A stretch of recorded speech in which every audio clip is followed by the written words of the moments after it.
kita kecil, kita comel. Ini kita Frodo. Sejuk betul lah kalau studio Poji ni. Okey, waktu sekarang menunjukkan pukul 3-4 pagi. 4 pagi, saya dengan Poji masih bekerja keras untuk menyiapkan lagu-lagu untuk projek Tempe and Friend. Ini lagu pertama kita rekod. Tajuk dia Kisah Pak Abu yang Niang. Pak Abu ni dia dah ada bini, tapi dia jumpa dengan si Ayu ni kan, fiksi penjual jamu. Jadi dia pergi dengan si Ayu.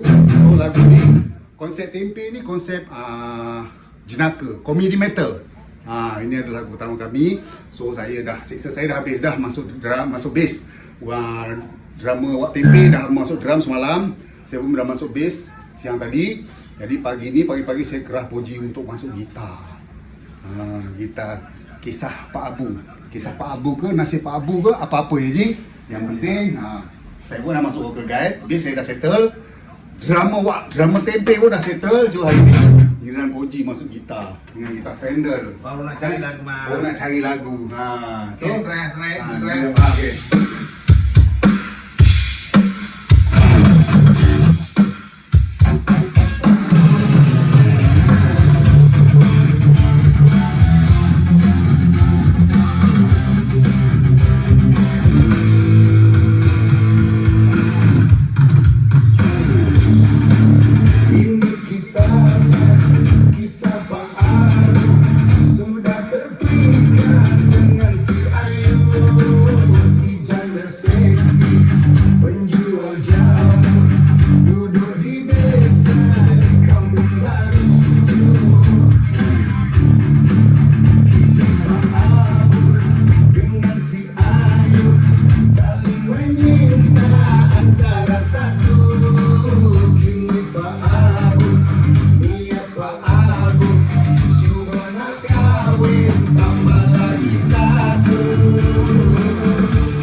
Lagu-lagu yang kita akan muatkan untuk projek Tempe and Friend.